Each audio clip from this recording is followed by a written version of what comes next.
Looking back 10 years, it is surprising to see how much has happened since. We had a lot of things. For example, it was the same year Skyward Sword came out, as well as the same year Rebecca Black's Friday debuted, both memorable in pop culture for better or worse. Yet, despite the new decade's wave of pop culture and shift from the 2000s in full effect, it seems everyone remembers almost everything that came out in this coming of a new decade, except for a few fads that went out of style after the 2000s, most notably, trading card games. Despite this, the TCG community thrived in their own, mostly the big three being Pokemon, Yu-Gi-Oh, and Magic.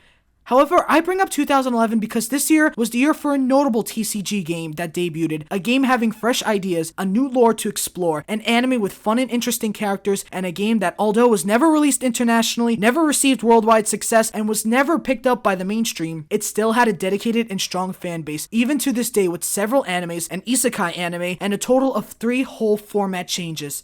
That card game and anime was Cardfight Vanguard.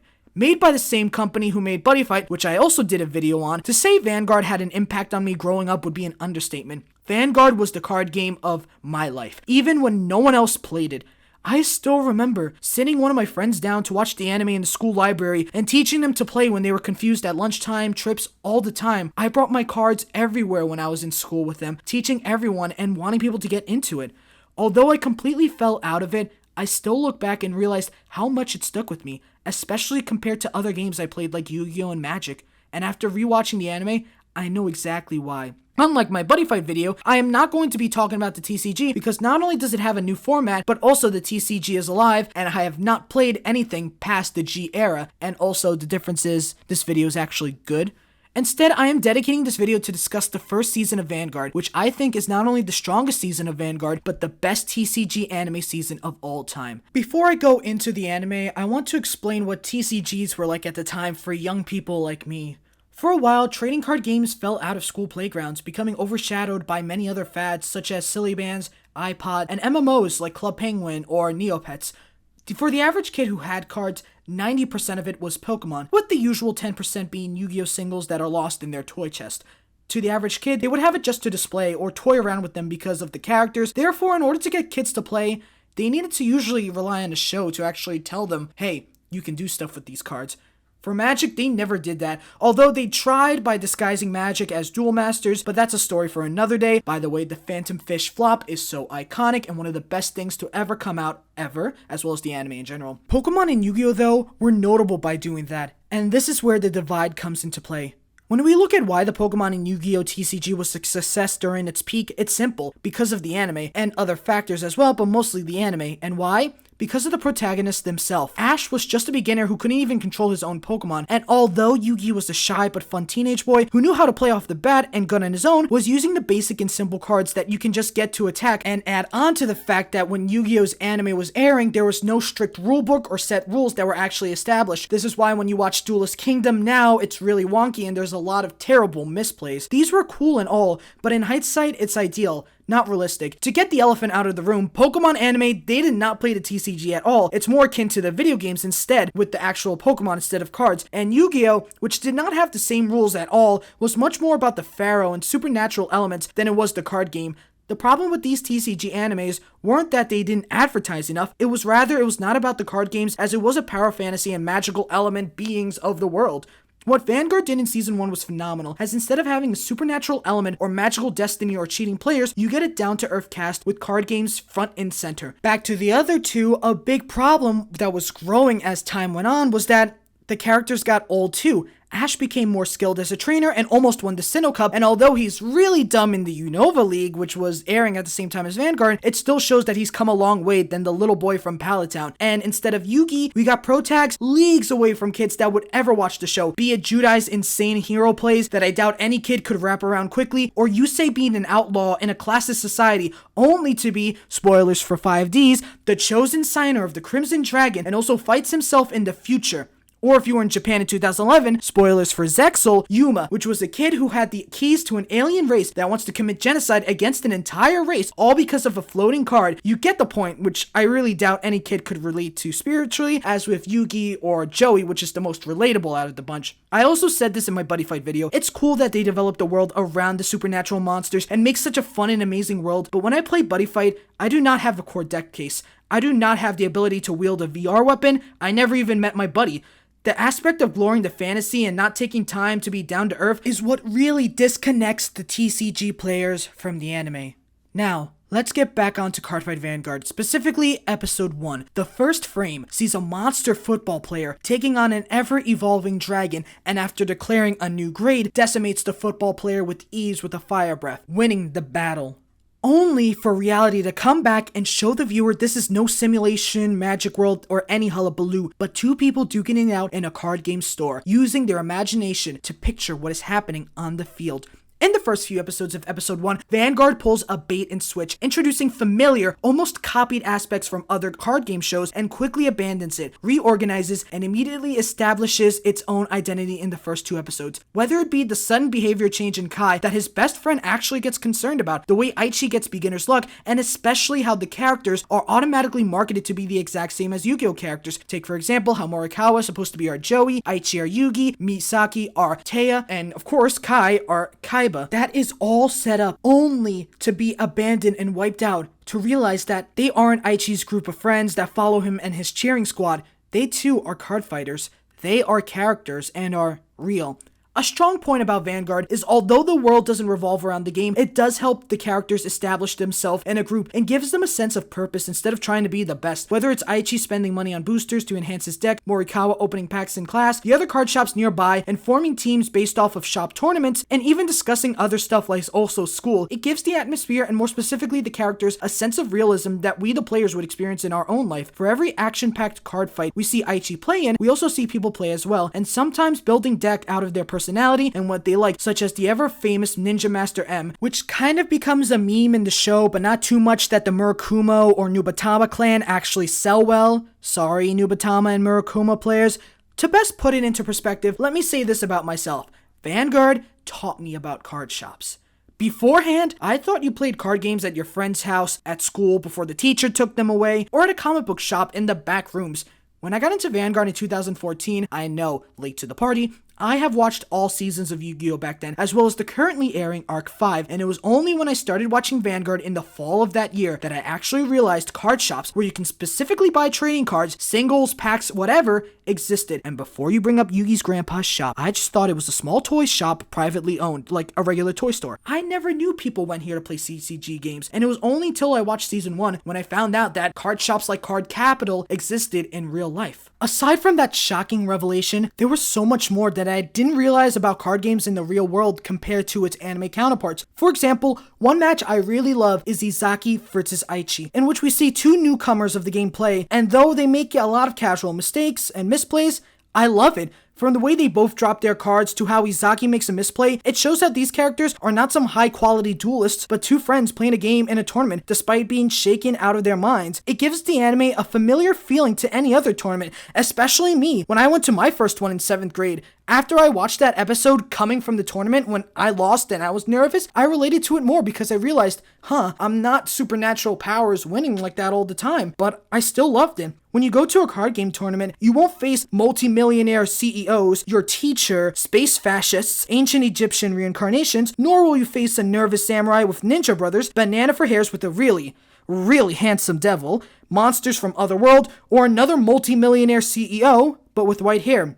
However, you know who you will face? You will face below average players, cocky players, kids in elementary school, people who just played because their family got them into it, people just there to impress a love interest, all types of people, and these type of people are represented well in the world of Vanguard. It's also good to mention how with Vanguard, there's training arcs too. Yeah, training arcs for card games. It's not a sports anime like, let's say, Haikyuu, it's another card game anime, but they develop on it. Be it practicing moves or just the little moments where characters give each other advice on how to play. It's these minuscule and or sometimes random moments that make Vanguard much more than just another card game. Let's look at Yu-Gi-Oh! GX. We see the characters in school to learn, but we really don't see the results of them learning, only that they win and when they need to win. We don't see them open booster packs. Yeah, they get rare cards, but just rare cards. They don't do anything other than put them in the deck to win. Like, out of nowhere, Sho is an Obelix Blue. Despite being a weak duelist in Season 4, he couldn't even win against his brother in the previous season. Only for his role as the side character and the best friend of the protagonist to be completely retconned by Johan, who dies. and brings Judai to absolute hell. Alexa, play Teardrop by Bull. Itsudemo sono eka o sukuwane dekita bo. Meanwhile, in Vanguard, these characters get better because they play a lot, and because they practice. And even if it's also a vacation to hang out, it not only gives them a sense that these characters have lives outside of the card game, but it also that the card game brought them together. By not only training do they develop better skills, but they also build their identity and who they are. Now, before I continue on to the characters, one rebuttal people will make about this is the inclusion of the supernatural element of Vanguard, Psyqualia, and to that, I kinda agree but disagree. Psyqualia is the magical power or element, however, it's how Psyqualia is handled that makes it real. Psyqualia is not another cheating mechanism, but associated with the winning image of Vanguard, which is a big theme in the show, pretty much giving a user an idea of what cards to play and how to beat the opponent. When we compare this to either the Millennium Eye or Shining Draw, it's apples and oranges, as Psyqualia serves more as a catalyst for power and control during your play, rather than just cheat. A good example of this is Aichi vs. Yugioh, a battle to see who can get revenge first on the antagonist of the series, Ren Suzugamori. In the beginning of the fight, Yugioh challenges Aichi, and instead of the usual protagonist standards, Aichi takes a card from his deck and eerily states to Yugioh, "This is the card I'll beat you with." And throughout the match, Aichi strategizes and keeps Yugioh on the ropes until he uses that card to actually get the winning blow. It was not cheating or a magic pull out of the hat, it was strategy, fueled by the lust for power embedded in Psyqualia. Psyqualia serves as a desire to control and win instead of a cheating mechanism, and the characters that use it are what makes it stand out. You can argue the Future Force from Buddy Fight is similar, yet that serves more of a plot device for the world instead of used to develop Aichi, which leads me to my favorite part of Vanguard, the characters. In the show, we are introduced to so many cool and unique characters, and they all have their own personality and own unique quirks that make them stand out instead of being supporting characters to help the main characters win. To get a sense of how much the show puts depth into their characters, Carl Vo commented on one of the episodes how you can point out how the characters draw their cards, showing their personality, whether it be Morikawa drawing it sloppily, Misaki drawing it carefully and easily, Aichi drawing it nervously, and the same with Izaki. That just shows how much character and depth is put into it, not only their words but their actions as well. This is just the surface, as Vanguard is brewing with beautiful characters. For example, the aforementioned terrible but yet egotistical player Morikawa, the sweet and caring Emi, the severely annoying Nagisa, the awesome and cool Kenji, the love interest Koring, to the sadistic yet ever cunning antagonist, and my personal favorite, who I will love and simp for eternally, Ren Suzugamori. There is not a single character in the cast you would not latch onto for their backstory, personality, or the way they are presented. Maybe you yourself are the youngest and therefore you identify with Kamui, or you're just a loyal and dedicated friend like Tetsu. Each character gets their own moment to shine, and you can tell who they are by their design and the deck they play. And unlike many other card game animes, each character gets their time to shine and aren't limited just to being the MC's cheer squad. To go into detail of each character would be draining and way longer than I want it to be, so I just want to stick to the main forecast, Q4. Q4 is personally one of my favorite card game teams ever. When it comes to dynamics, Q4 does it so well. Not only is each character unique and have their own element to contribute, but the dynamic and the way to interact feels so authentic. Whether it's Kamui hating Kai for his more mature and sometimes meaner element, Aichi idolizing Kai, or Misaki looking out for the team, they each have their role to serve and play off of each other well. To start off with the analysis, I'm going to do something I don't usually do with my videos and start off with the protagonist, Aichi Sendo. I want to recall my Buddy Fight video and discuss the big complaint I had with Gao. He won too much. I liked him as a character, but the fact that he won and we expect him to grow was just weak writing. Aichi, on the other hand, lost a lot. And do I mean a lot. Let's look at their season 1 win rate. Gao has a 100% win rate in the first season. Aichi, on the other hand, has a 55 win rate in season 1, including interrupted and undetermined matches. To see that with the protagonist is shocking, but it's what the show does with it that makes it great.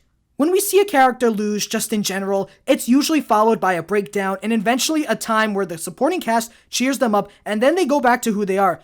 Aichi, on the other hand, doesn't do that, taking each loss as a way to grow and an incentive to develop his skills further and see what he did wrong, also he can face Kai. For their rivalry, I love how Kai starts out just looking down on Aichi, saying he's not good enough to be an experienced card fighter to battle. Having that motivation, instead of just being the best card fighter, is interesting, and done even better by the fact that both Aichi and Kai can stand by their own as individuals and showing their true potential interacting. Aside from that, Aichi is the same as the viewer. Remember that disconnection I addressed the viewer might have with other protags like Ash, Yugi, Yusei, etc.? Well, Aichi addresses that. He is a new player on the rise, buying packs and developing his skills more as he plays with friends, and in order to go to the tournament, Aichi feels more down to earth, and in my opinion, made him more relatable and a much more fun character that I loved a lot. But don't worry, Judai is still best pro tag ever. On to Kai. I'm gonna get a lot of hate for this, but I'm ready. Kai is a better written Kaiba, only missing the "but" in his name. Instead of being an orphan and heir to a company that has committed war crimes far beyond anyone could have done, Kai's just an orphan who wishes to be alone, and for good reason. His friends left him. When he was friends with Ren, he enjoyed it and loved interacting with Tetsu and forming Team Asteroid. However, Ren becomes corrupted by Psyqualia and abandons Kai. Wait, no. Kai abandons Ren and Tetsu. Kai is not a mean or a loner because he's edgy or jealous of Aichi's wins. He's a loner because he fears losing his friends to corruption. He fears people will stop enjoying the card game and just flat out succumb to the lust for power. That's why he's so critical of Aichi in the first part, as he wants Aichi to succeed so he can face him on equal ground, but not at the expense of Aichi desiring power, which is Psyqualia, and going down the same path Ren did. Kai does not want Aichi to fail. He wants him to do better than Ren. Not originally in the script, but the more I think about it, the more I realize Kai represents the philosophy of what it means to play card games. Are you doing it for power? Are you doing it for fun? Kai challenges people on this, and the only people who he really hates are people who desire it just for power and excessive growth or strength. He doesn't hate people because they're a third-rate duelist with a fourth-rate deck. He's just someone who wants to challenge people on what they believe card fighting truly is. It's not just some random kid getting a bunch of grade 3s. It's not a bunch of kids with a cheering squad to cheer him up even though he's kind of annoying. It's just having fun and enjoying it. That's why when Psyqualia is in the factor, he hates it because it no longer becomes a fun card game and instead becomes a game that makes you lust and desire for power. When I think about the scene of Kai giving Aichi the card, it realizes that Kai is really wanting Aichi to play to give him strength, because card games mean more than just winning and losing. It means enjoying yourself and imagining who you are and what you can do with your power or the card games you play. It means a lot to him, and that's why I love Kai so much. Instead of just being another rival who wants to collect numbers or prove he's better than everyone else in the world, he matters a lot to the story and the philosophy of what it means to be a card gamer in general. Moving on to the second to last, it's time to discuss Kamui, or Kamui, whatever. Kamui is the least developed, but for good reason. He's a kid. He serves to be a symbol for the kids way young out of the demographic, but still offers a lot. I like his behavior as a kid, be it his silly childhood crush on Emmy, or how he does not get phrases. He feels much more natural than, let's say, Rebecca, who was pretty much shoehorned into the Eye of Orichalco's arc, or Sora, who is literally part of a genocide and counts as a war accomplished. Kamui loses too, but for his inexperience, hence why he's the only one that loses in the final against Team Asteroid. While it was not only to set up Misaki and Aichi, it also served to show how young and immature he is, especially compared to Tetsu, who is mature and has a better presence. Overall, I cannot talk about Kamui too much without getting into the other seasons, but I still think he is a grounded character that needs more respect. The final character I want to talk about is my personal favorite, Misaki. When it comes to female characters in card games, they either serve as the love interest or just a plot device, such as Asuka in GX with her brother, Yuzu in Arc 5 with Rhea, or whatever. And whatever happened in the Arc 5 manga. What is this? Oh my. Misaki, however, stands out as her role is neither. She is the clairvoyant and uses her strong and cool memory. While her memory serves as a key to her strategy with the Oracle think tank, it is both a blessing and a curse. Her memory was awakened by her parents dying in a car crash before she even learned how to play Vanguard. Her memory and Vanguard serve as a burden to herself and as symbol of the dark times she faced because of the accident. Throughout the series, not only does Misaki get better as a card fighter, but learns to overcome the guilt associated with her memory and uses it to help her grow and become better. This all comes together in one of my favorite card game matches ever, Misaki versus Asuka. First off, to glance over Asuka and Asteroid, the team has a no losing policy or you're kicked out of the group, as well as Asuka having a massive crush on Ren, so there's a lot on her end to live up to. The stakes are high in this match. If Misaki loses, Q4 goes home. If Asuka loses, she is kicked off and fails to impress her lover. Of course our hero wins, but in the best way possible. To explain what Misaki did, pretty much she activated a skill in which she can look at the top 5 cards of her deck. If she has Tsukuyomi, she can ride it. If not, she can put the cards in the bottom of the deck in any way she does. Most notably, she had a critical trigger, and she memorized where she had it. Throughout the match, Misaki paid close attention to how many cards go in and out of the deck, what order they were put back in, and how much cards she uses. All for the final moment to finish off Asuka and with one drive check, she pulls the exact same critical trigger that she memorized and was able to beat her. This is such a cool moment. Not only do we see one of the most unique and strongest plays in a card game anime, but we also see how much she's grown. The same nervous girl who has a hatred for her memory, a discomfort from the game, all grown to now being a top card fighter and beating one of the strongest in the circuit. This is symbolized by Shin's thought saying that her parents would be proud, which is one of the saddest yet happiest moments in the series, because it's shown how much Misaki grown. She went from someone having a burden to now using it as something good, something that her parents would really be proud of, being a skilled card fighter and using her memory to become one of the greatest. So, to conclude, what made Vanguard great is not only its realism associated with branding, but how the characters are giving so much more than just a card game. Whether it's trauma, idolization, or just being naive, each character feels fluent and natural, and the setting feels at home. And overall, that's what made Vanguard a fantastic card game anime. Although the Vanguard franchise went the Main Street route of evil invaders, time travel, and eventually alternate timelines, it's great to see the series in what it once was, a true-hearted card game anime. Whether it's the training arcs similar to the stuff you see in sports anime, or just the fun cast, Vanguard Season 1 is by far one of the best card game anime I have ever seen. Whew, that wraps it up for this video. Thank you so much for watching. I am sorry for the long hiatus, but I'm really glad I'm back. Thank you so much. If you can, please subscribe to my channel. Comment what you think about Vanguard. Like, follow me on Twitter. Definitely donate to my Ko-Fi if you can, and I'll see you in the next video. Thank you. Also, shout out to my Discord friend, FBI, who loves Vanguard too. Hi, Enigma. You're valid. Also, Ren Best Boy. Bye.